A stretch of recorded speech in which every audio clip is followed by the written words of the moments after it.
Hey guys, Morgan here, and today I'm going to explain gerrymandering to you using my kids' sugar cereal. I mean, really though? This belongs to my husband too. Hi, husband. Okay, so when determining voting districts, mapmakers are supposed to use the most current U.S. census to accurately reflect the population. Each district should have roughly the same number of people in it so that a person's vote in one district counts just as much as their neighbor's vote in another district. One person, one vote. But I'm going to show you how those district lines can be manipulated. Here I have 50 voters in their homes on our map. 20 of them usually vote red and 30 of them usually vote blue. Each time I do this, I'm going to divide the map into 5 districts. As you can see with the first example here, it's a perfect representation, and blue wins. We have more blue voters. We've got 3 districts going blue and 2 going red. Second example, blue wins again, but this time because of the way that I've drawn my boundary lines, blue wins all 5 districts. This map is unfair. Here is our third map. It looks a little confusing, but district lines on gerrymandered maps often do. If you don't believe me, here are some examples.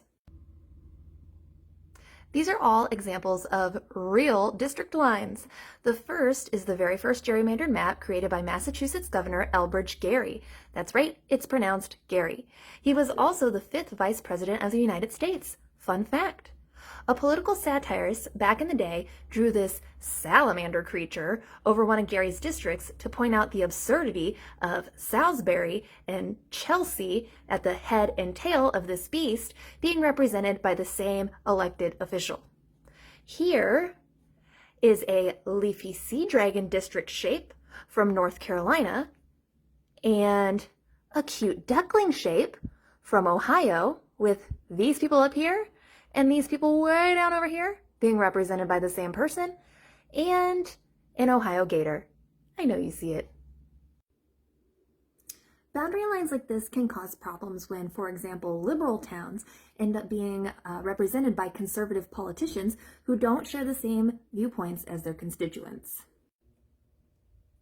Back to my third example. I've still got 5 districts here. 1, 2, 3, 4, and 5. And there's still 10 voters in each district.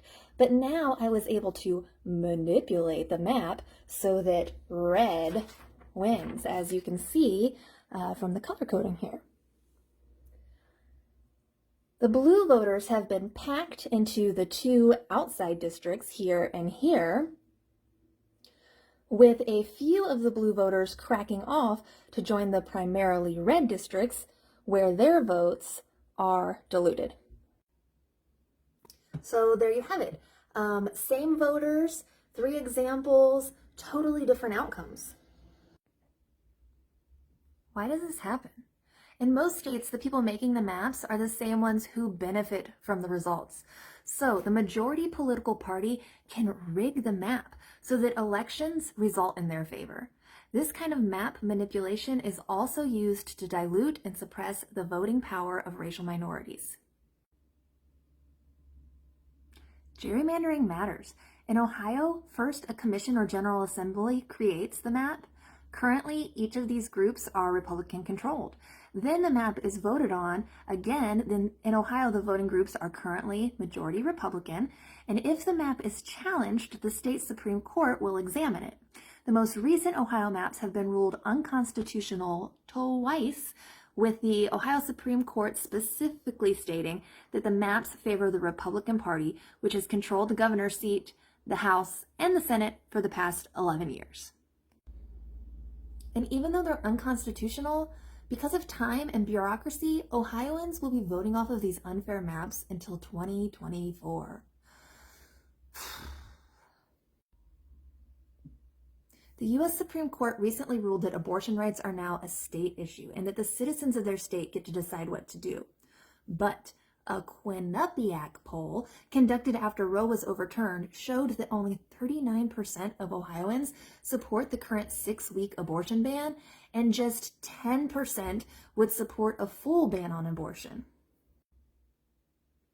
Guys, a full abortion ban is likely to take effect this fall when House Bill 598, which has Republican support, is voted on. So what can we do about gerrymandering? I don't know. Have a good night. Just kidding. The only thing I know to do is to vote and get every single person I know to vote. But if you are someone who has knowledge or ideas, please share them in the comments.